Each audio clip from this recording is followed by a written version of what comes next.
ప్రత్యేకించి ఆలూరు జర్నలిస్టులను, print media, electronic media, ఎందుకంటే జర్నలిస్ట్ యూనియన్ ఆధ్వర్యంలో ఒక మంచి సభ ఏర్పాటు చేసి ఈ ప్రాంత సమస్యలను ప్రభుత్వ దృష్టికి, ప్రజా ప్రతినిధుల దృష్టికి, రాజకీయ పార్టీల దృష్టికి మీరు తెచ్చినందులకు మనస్ఫూర్తిగా మిమ్మల్ని అభినందిస్తాం. ఎందుకంటే ఇవాళ మన ఆలూరు తాలూకాలో, ఆలూరు అసెంబ్లీ నియోజకవర్గంలో చిన్న చిన్న సమస్యలు కూడా పరిష్కారం కావడం. మీరు వేసిన ఆ కరపత్రంలో చూస్తే అసలు డ్రైనేజీ, తర్వాత డ్రింకింగ్ వాటరు, అదేవిధంగా రోడ్స్, ఇవన్నీ కూడా అందులో మెన్షన్ చేశారు. మరి అలాంటి సమస్యలు కూడా ఇక్కడ ప్రస్తావించేవారు లేక, పరిష్కరించేవారు లేక, ఆ రకంగా ప్రజలు ఇబ్బంది పడుతున్నప్పుడు ఆ ఇబ్బందులన్నీ కూడా ప్రభుత్వం దృష్టికి తేవాలి, ప్రజా ప్రతినిధుల దృష్టికి తేవాలని మీరు ఏదైతే ప్రయత్నం చేశారో ఆ ప్రయత్నం చాలా మంచి ప్రయత్నము. ఆ రోజు నిజంగా సిపిఎం జాతీయ ప్రధాన కార్యదర్శి సీతారాం ఏచూరి గారి సంస్మరణ సభ అది అందరూ రాష్ట్ర నాయకులందరూ కూడా పాల్గొనాల్సి ఉన్నందువల్ల ఆ రోజు నేను హాజరు కాలేకపోయాను. అంతకుముందు స్వరూపుకు కూడా చెప్పాను ఖచ్చితంగా వస్తున్నానని.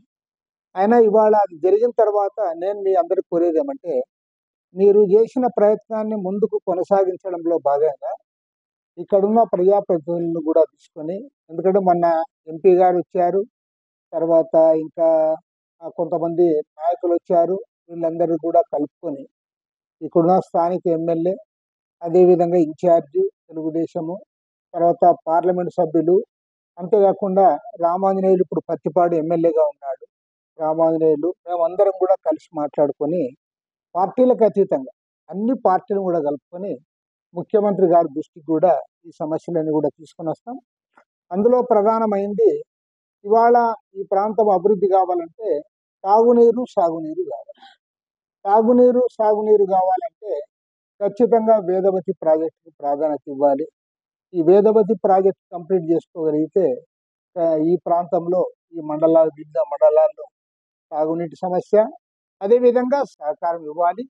మేము కూడా మా పార్టీ తరఫున, మా జిల్లా పార్టీ, రాష్ట్ర పార్టీ అందరం కూడా అక్కడ ఇతర పార్టీల నాయకులతో కూడా మాట్లాడి, ప్రజాప్రతినిధులతో కూడా మాట్లాడి, ముఖ్యమంత్రి గారిని కూడా కలిసి ఈ ప్రాంత అభివృద్ధి కోసం కృషి చేస్తామని ఈ సందర్భంగా మనవి. స్కీమ్స్ ఇస్తున్నాం, ఆ స్కీమ్స్ అక్కడ కూడా చేరుతాయంటే అవి అందరికీ చేరుతాయి. విజయవాడలో ఉండే వాళ్ళకి వస్తుంది, విశాఖపట్నంలో ఉండే వాళ్ళకి వస్తుంది, గుంటూరులో ఉండే వాళ్ళకి వస్తుంది, కర్నూలులో ఉండే వాళ్ళకి వస్తుంది. కానీ ఆలూరు లాంటి ప్రాంతాలు ఇవి మీరు ప్రత్యేకమైన ప్రాధాన్యత ఇచ్చి దీని అభివృద్ధి కోసం మీరు కృషి చేసేటప్పుడు ఈ ప్రాంతాల అభివృద్ధి కావు. మీరు అన్ని సమానమే అనే ఆ వైఖరి మానుకోవాలి. కాబట్టి ఏమంటే ఈ ప్రభుత్వాన్ని నేను కోరుతున్నది, ఏ తాలూకాలైతే, ఏ అసెంబ్లీ నియోజకవర్గాలైతే పూర్తి స్థాయిలో అటు పారిశ్రామికంగా కానీ లేదా వ్యవసాయ పరంగా కానీ వెనకబడి ఉన్నాయో, కరువు పీడిత ప్రాంతాలు ఉన్నాయో, వాటికి ప్రథమ ప్రాధాన్యత ఇవ్వాల్సిన బాధ్యత ప్రభుత్వం పైన ఉంది. ఆ రకంగా ప్రాధాన్యత ఇచ్చి నిధులు కేటాయిస్తేనే ఆ ప్రాంతాలు అభివృద్ధి కావడానికి అవకాశం. నేను ఒకే ఒక్క ఉదాహరణ చెప్తాను. ఇవాళ మన దగ్గర రేపటి దసరా పండుగ వస్తుంది. దసరా పండుగ వస్తానే మొత్తం పోలీస్ అధికారులందరూ వచ్చి ఇక్కడ మీటింగులు పెట్టి పోలీసులంతా కూడా దించి మీరు ఇక్కడ మన నిర్ణీతి దగ్గర జరిగే దాన్ని కంట్రోల్ చేయడానికి ప్రయత్నం చేస్తూ ఉన్నారు. దానికి వెరీ సింపుల్ రీజన్ ఒకటే, ఈ ప్రాంతంలో ఉన్న వెనుకబాటుతనము, ఈ ప్రాంతంలో ఉన్న అవిద్య, మూఢనమ్మకాలు, ఇదే ప్రధానమైన కారణం.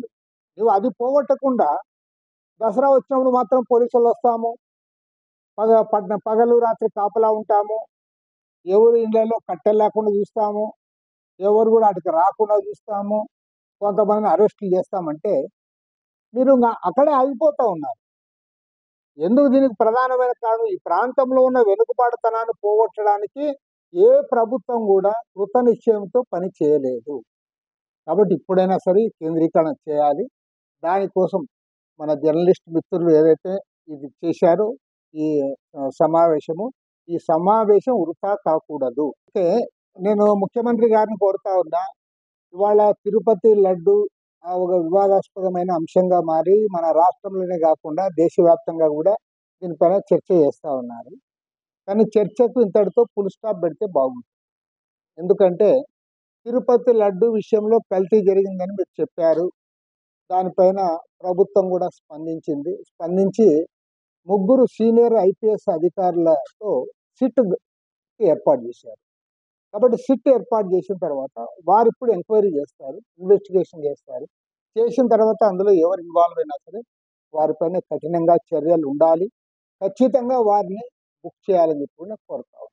ఎందుకంటే కోట్లాది మంది భక్తుల మనోభావాలతో చెలగాటమాడడం అనేది వాళ్ళ స్వార్థం కోసం ఎవరు చేసినా అది తప్పే. కాబట్టి దాన్ని ఖండిస్తూ ఉన్నాం, దాన్ని చేయాలని కోరుతా ఉన్నాం. కానీ దీన్ని మొత్తం వేరే ఏ కార్యక్రమం లేనట్టు, రాష్ట్రంలో ఏ ఇతర సమస్య కూడా లేనట్టు అంతా దీని చుట్టూ తిప్పడం అనేది కరెక్ట్ కాదు. దానికి తోడు ఇందులో ఏ మతాన్ని కానీ కులాన్ని కానీ ప్రస్తావించడం కూడా అంత మంచిది కాదు. ఎందుకంటే అసలు నేను ఒకటి మాత్రం చెప్పదలుచుకున్నా, ముఖ్యంగా మన ఆలూరులో చెప్తా ఉన్నా. తిరుపతి వెంకన్న స్వామి ఆయన కూడా సెక్యులర్ గాడ్. ఎందుకంటే ఆయన భార్య బీబీ నాంచారమ్మ. బీబీ నాంచారమ్మ అందరూ తెలుసు ముస్లిం, స్వామి ఏమో హిందూ. కాబట్టి అప్పట్లోనే ఆయన చేసుకున్నాడు, అందరూ ఆమోదించారు కూడా. కాబట్టి ఏమంటే తిరుపతి స్వామి అందరికి కావాల్సిన. ఇంకోటి కూడా చెప్తాను, నేను కమ్యూనిస్ట్ అయినా కూడా చెప్తా, తిరుపతి స్వామి అంత మంచోడు ఎక్కడా ఉంటాడు. ఎందుకంటే తిరుపతి స్వామి డబ్బు ఉన్నవాడు పోయినా, డబ్బు లేనివాడు పోయినా, చదువు వచ్చినోడు పోయినా, చదువు రానోడు పోయినా, వాడు మంచోడు పోయినా, చెడ్డోడు పోయినా, దొంగ పోయినా, దొర పోయినా అందరూ ఒకే చల్లని చూపే అయింది. ఆయన ఏం పాపం ఏమీ లేదు. కాబట్టి అలాంటి తిరుపతి స్వామిని రాజకీయ వివాదాల్లోకి లాగడం కరెక్ట్ కాదు. దానికి ఇతరేతర సమస్యల మీద ఉందండి.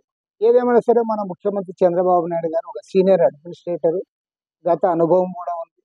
కాబట్టి ఆయన వెంటనే స్పందించి ఇప్పుడు సిట్కి దర్యాప్తుకు ఆదేశించాడు. కాబట్టి ఆ సిట్ నివేదిక వచ్చేంత వరకు ఎవరు కూడా దాని గురించి మాట్లాడకుండా అవకాశం ఉంది. కాబట్టి ఆ రకంగా ప్రభుత్వం పైన ఒత్తిడి తేవడానికి అందరం కూడా కలిసికట్టుగా కృషి చేస్తామని చెప్పి కూడా మనవి చేస్తా ఉన్నాను. నేను కూడా మొన్న ఎవరైతే సమావేశానికి హాజరయ్యారో వాళ్ళతో కూడా మాట్లాడతాను. అదేవిధంగా మన లోకల్ ఎమ్మెల్యేని కూడా కలుపుకొని, అంతే ఇతర ప్రజాప్రతినిధులు కూడా కలుపుకొని ప్రభుత్వం పైన ఒత్తిడి వేస్తాం. మరి రాష్ట్ర ముఖ్యమంత్రి చంద్రబాబు నాయుడు గారు కూడా నేను కోరేది ఏమంటే, మీరు అమరావతికి ప్రాధాన్యత ఇస్తున్నారు, హర్షిస్తా ఉన్నాం. ఎందుకంటే అమరావతి రావద్దని దానికి ప్రాధాన్యత ఇవ్వాల్సింది. అదే సందర్భంలో రాష్ట్ర వ్యాప్తంగా వివిధ జిల్లాలు వెనుకబడిన ప్రాంతాలు ఏవైతే ఉన్నాయో ఆ ప్రాంతాల అభివృద్ధి కోసం పెద్దపీట వేయాలి.